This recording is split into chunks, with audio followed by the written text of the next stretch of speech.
જો અમુક જગ્યાએ 250 ફૂટ, અમુક જગ્યાએ 300 ફૂટ એમની મનમાજી પ્રમાણે જો રસ્તો બનતો હોય, બરોબર, તો અમારી એક જ માંગ છે કે એ રસ્તો 100 ફૂટનો જ બને, જેથી કરી ખેડૂતોની જમીન ઓછી કપાય, ખેડૂતો ખેતી વગરના ના થઈ જાય, એના માટે સરકાર પ્રયત્નો કરે.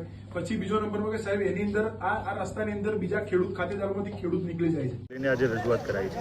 આજે મહત્વનો એક મુદ્દો હતો કે જે બાયપાસ પાલનપુરમાં બની રહ્યો છે એ 25 કિલોમીટર આસપાસનો છે અને એની અંદર 15 ગામડાઓના ખેડૂતોની જમીન જઈ રહી છે. રોડ કરે એનો વાંધો નથી, પણ દગાખોરીથી, એટલે કે કોઈ જગ્યાએ વધારે, કોઈ જગ્યાએ ઓછું, અને અમુક ખેડૂતોની તો જમીન બિલકુલ ખતમ થઈ જાય છે, ખેડૂત નાબૂદ થઈ જાય છે. તો આ રીતે કેવી રીતે તમે રોડ કાઢી રહ્યા છો? અમુક ખેડૂતોના બોર જતા રહે છે, બિલકુલ બોર ઉપરથી રોડ નીકળી રહ્યા છે. સાહેબશ્રીને આવેદનપત્ર આપવા આવ્યા હતા. 1/4/2024ના દિવસે આવેદનપત્ર આપ્યું હતું, પણ એનો કોઈ જવાબ આપેલો નથી. જેથી કરી ખેડૂતો સાથે મળી આજે આવેદનપત્ર આપ્યું. ખેડૂતોની માગણી એક જ છે કે વિકાસ થતો હોય, શહેરની ટ્રાફિકની સમસ્યા જો હળવી થતી હોય, લોકોનો ફાયદો થતો હોય તો અમે લોકોના સાથે છીએ, સરકારની સાથે છીએ.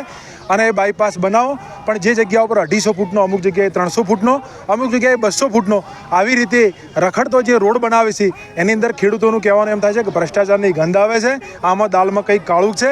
તો ખેડૂતોની એક જ માંગ છે કે આ છેડેથી પેલા છેડા સુધી 100 ફૂટનો જ રસ્તો બનાવવામાં આવે, જેથી કરી ખેડૂતોની ખેતીની મામૂલી જમીનો, ખેતી કરતો ખેડૂત ના મરી જાય. બીજો નંબરમાં એ છે કે જે ખેડૂતો ખેતી વગરના થઈ જાય છે, 7, 12, 8માંથી ઉતારામાંથી નામ નીકળી જાય છે, એમને એમના ગામમાં, એમના વતનમાં અથવા તાલુકાની કોઈપણ જગ્યાએ એ ખેડૂતોને સરકારી પડતર જગ્યામાં એમને જમીન આપવામાં આવે.